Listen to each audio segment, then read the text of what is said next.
Executes a search warrant at Mar-a-Lago, and the same day federal agents were at the former president's Florida home. He was right here in Manhattan, seen leaving Trump Tower.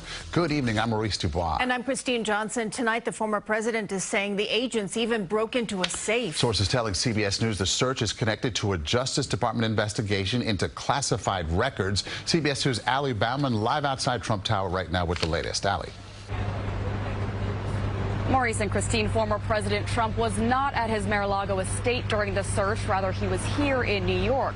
Sources tell CBS News the FBI was looking for documents related to the Presidential Records Act. The law requires official records from the presidency to be saved in the National Archives. Failure to comply is potentially a violation of federal law.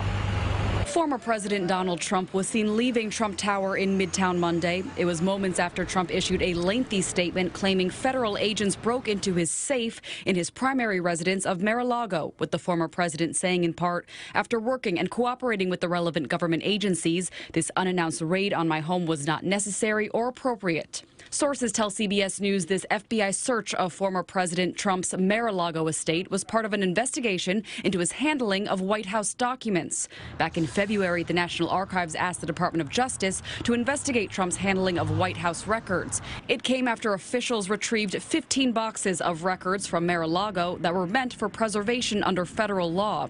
The papers included some classified material brought to the residence after the Trump administration departed the White House. We've never had a private residence of a former president be searched by the FBI. Jessica Levinson is a constitutional law professor and CBS News legal contributor. She says investigators would have needed strong evidence to obtain a warrant for the former president's home. What they need is probable cause that there was a federal crime that was committed and probable cause that the evidence of that crime is where they say it was, in this case at Mar-a-Lago. Former FBI Deputy Director Andrew McCabe.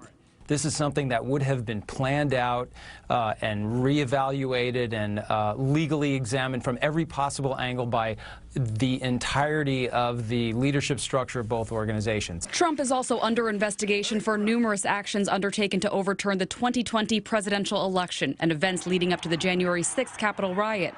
Sources tell CBS News this search warrant has nothing to do with the January 6th committee. In recent weeks, Attorney General Merrick Garland has said that Trump would not be immune from investigation or prosecution if evidence of a crime warranted.